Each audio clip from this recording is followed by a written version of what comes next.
मैं हूं आपका दोस्त और आज जो कहानी सुनाने जा रहा हूं ये सिर्फ कहानी नहीं, ये एक ऐसा वाकया है जो आज से 30 साल पहले गुजरा था। एक ऐसी लड़की के साथ जो आज तक लापता है।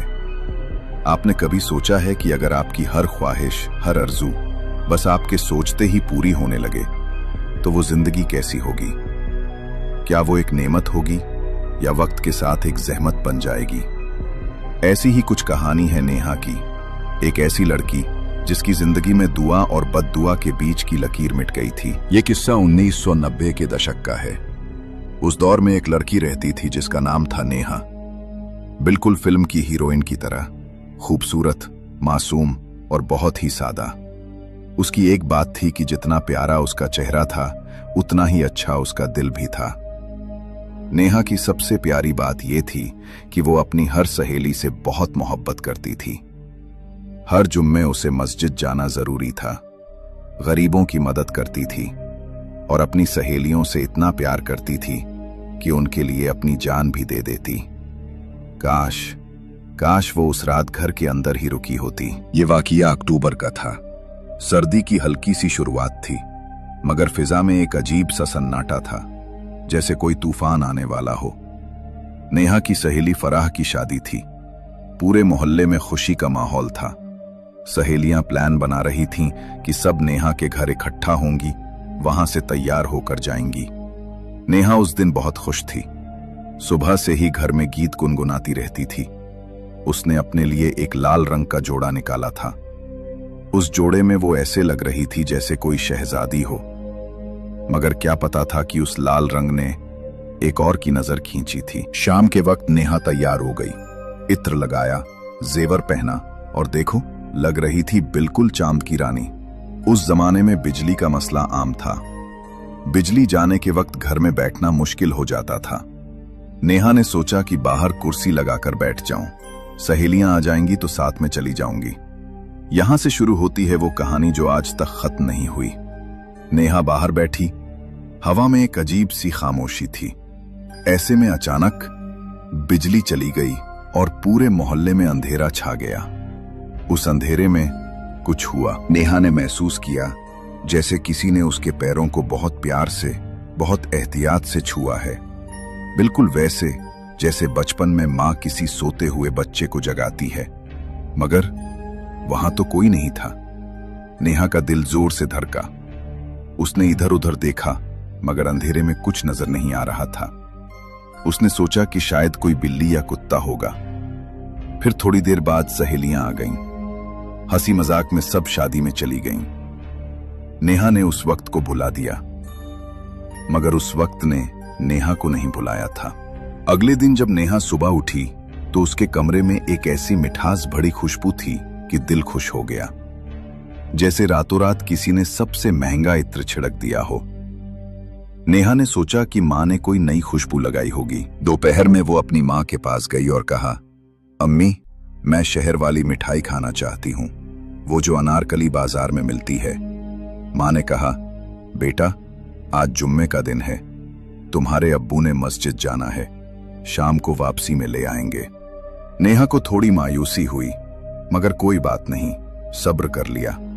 मगर जब शाम को अपने कमरे में आई तो क्या देखा, एक सुनहरे डिब्बे में वही मिठाई रखी थी, बिल्कुल ताजा, जैसे अभी अभी दुकान से आई हो। नेहा खुश हो गई। सोचा कि अब्बू को मस्जिद से पहले बाजार जाना पड़ा होगा, मगर अब्बू तो मस्जिद से सीधा घर आए थे। उन्हें तो पता भी नहीं था कि नेहा ने मिठाई मांगी थी। अगले कुछ दिन में नेहा की हर छोटी मोटी ख्वाहिश पूरी होने लगी। किसी की लाल चूड़ियां देखी, वो मिल गईं। किसी की लिपस्टिक पसंद आई, वो आ गई। पहले तो नेहा ने सोचा कि माँ बाप बहुत प्यार कर रहे हैं, मगर फिर उसने गौर किया कि ये चीजें तो उसने मांगी भी नहीं थीं, बस दिल में सोचा था और वो मिल गईं। एक दिन नेहा अपनी सहेली के घर गई। वहां उसकी सहेली के पास नई ईयररिंग्स थीं, बहुत प्यारी। नेहा के दिल में आई कि काश मेरे पास भी होती। बस सिर्फ सोचा था। घर आकर देखा तो वही बालियां उसके बेड के साइड टेबल पर रखी थीं। अब नेहा को लगने लगा कि कुछ तो गड़बड़ है। मगर ये सब इतना अच्छा लग रहा था कि उसने नजरअंदाज कर दिया। असली आजमाइश तब हुई जब नेहा एक बड़े घर की शादी में गई। वहां एक अमीर खानदान की लड़की थी जिसके गले में हीरों का हार था। उस जमाने में ये बहुत बड़ी बात थी। आम घरों में सोने का जेवर भी मुश्किल से मिलता था। नेहा का दिल भर आया। सोचा कि काश उसके पास भी ऐसा कुछ होता। घर आकर उसने मां से कहा, अम्मी मुझे भी ऐसा हार चाहिए। मां ने समझाया, बेटा ये हमारी हैसियत से बाहर है, हम आम लोग हैं, इतना महंगा नहीं खरीद सकते। नेहा को बुरा लगा मगर वो समझ गई। मगर अगली सुबह जब वो उठी, उसके तकिए के नीचे एक ऐसा हीरों का हार रखा था कि वो शादी वाला भी फीका लग जाता। अब नेहा के होश उड़ गए। ये नामुमकिन था। घर में इतने पैसे कहां थे और माँ बाप ने तो मना कर दिया था। नेहा ने हिम्मत करके एक तजुर्बा किया। दिल में सोचा कि उसे एक रेडियो चाहिए। उस जमाने में रेडियो भी एक बड़ी चीज थी। अगले दिन रेडियो वहां था। अब नेहा को यकीन हो गया कि कोई तो गैर मामूली ताकत काम कर रही है। डर भी लगा, तजस्सुस भी हुआ। एक रात जब घर में सब सो गए, नेहा ने अपने कमरे में आवाज लगाकर कहा, कौन हो तुम जो मेरी हर ख्वाहिश पूरी कर रहा है? सामने आओ।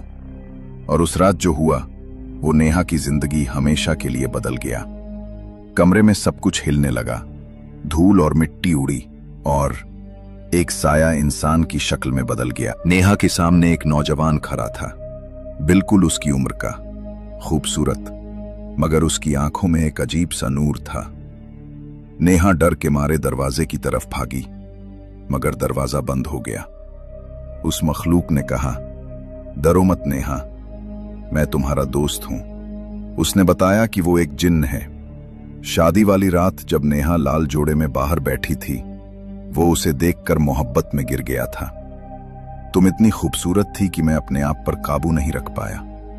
मैंने तुम्हारे पैर छुए थे, तब से मैं तुम्हारे साथ हूं, तुम्हारी हर ख्वाहिश पूरी कर रहा हूं। नेहा को पहले तो बहुत डर लगा, मगर जिन्न ने कहा, देखो नेहा, इतने दिन से मैं तुम्हारे साथ हूं, क्या कभी तुम्हारा कोई नुकसान किया है?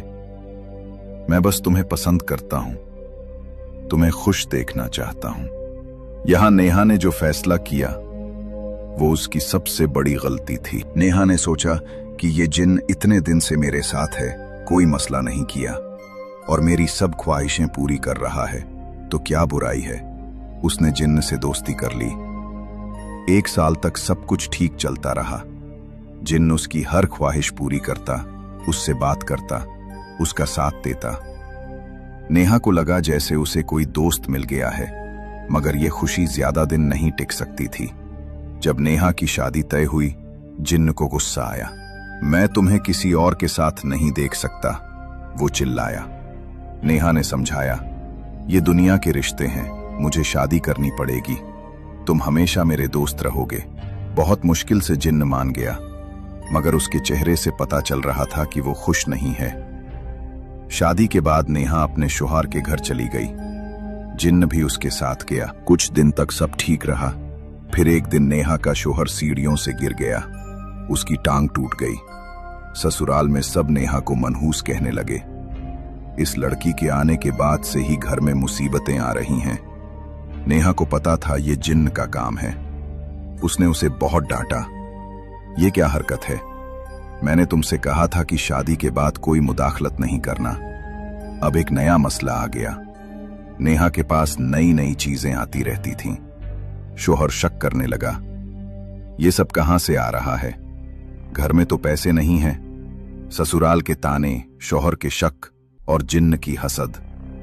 नेहा की जिंदगी जहन्नुम बन गई। आखिरकार नेहा ने वो फैसला किया जिसका अंजाम उसके लिए बुरा साबित हुआ। उसने जिन्न से कहा, मैं तुमसे बात नहीं करना चाहती, तुम मेरी जिंदगी से चले जाओ, हमेशा के लिए। जिन्न ने कहा, नेहा, मुझे तुम पसंद हो और मैं कहीं नहीं जाऊंगा। मगर नेहा ने नजरअंदाज किया, नहीं, तुम मेरे लिए मुसीबत हो, चले जाओ। एक पल के लिए जिन्न खामोश हो गया, लेकिन उसके चेहरे पर गुस्सा था। ठीक है नेहा, अगर तुम मुझे नहीं चाहती तो तुम्हें पता चल जाएगा कि मेरे बिना तुम्हारी जिंदगी कैसी होगी। अगले दिन से नेहा की जिंदगी एक बुरा ख्वाब बन गई। जहां पहले उसके कमरे में खुशबू आती थी, अब एक ऐसी गंदी बदबू आने लगी कि दूर से पता चल जाता था। कमरे में कचरा फैला रहता, कितनी भी सफाई करे वापस आ जाता। नेहा के कपड़ों से, उसके जिस्म से भी बदबू आने लगी। कोई साबुन, इत्र कुछ काम नहीं कर रहा था। शोहर उससे बिल्कुल दूर हो गया। ससुराल में सब ताने मारते, नेहा रोती रहती, मगर कोई सुनता नहीं था। आखिरकार नेहा ने अपनी माँ को सब सच बता दिया। माँ उसे एक मशहूर आलिम साहब के पास ले गई। आलिम साहब ने कहा, बेटा तुमने बहुत गलती की है, ये बहुत खतरनाक जिन्न है, अब वो तुमसे बदला ले रहा है। उन्होंने नेहा को एक तावीज दिया, जब तक ये तुम्हारे पास है वो तुम्हारा कुछ नहीं कर सकता, मगर ध्यान रखना, अगर ये कभी गिर जाए या तुम गलती से भी उसे पुकार दो, वो तुम्हें ले जाएगा हमेशा के लिए। उस तावीज से नेहा की जिंदगी मामूल पर आने लगी। कुछ महीने गुजरे, नेहा की जिंदगी पटरी पर आ गई। शोहर से रिश्ता सुधर गया। फिर एक दिन, ये नवंबर की बात है, नेहा किसी काम से घर से निकली। वो कभी घर वापस नहीं आई। उसे हर जगह ढूंढा गया। पुलिस, अखबार और टीवी वालों सब ने कोशिश की, मगर कोई सुराग नहीं मिला। 30 साल गुजर गए। आज तक पता नहीं कि नेहा कहाँ है। कौन जानता है, शायद उस दिन उसकी तावीज गिर गई हो, या फिर वो जिन किसी तरह कामयाब हो गया हो। मगर मैं आपको एक बात बताता हूं, उस घर में आज भी रात को आवाजें आती हैं, जैसे कोई लड़की रो रही हो। क्या वो नेहा है? क्या वो वापस आने की कोशिश कर रही है? किसी को नहीं पता। तो ये थी नेहा की हकीकी कहानी। अगर आपको पसंद आई हो तो लाइक कीजिए, शेयर कीजिए और कमेंट में बताइए कि आपका क्या ख्याल है। अगर आपके साथ भी ऐसा कोई अजीब या खौफनाक वाकया पेश आया है तो हमें कमेंट्स में जरूर बताइए। हो सकता है हमारी अगली वीडियो आपकी कहानी पर हो।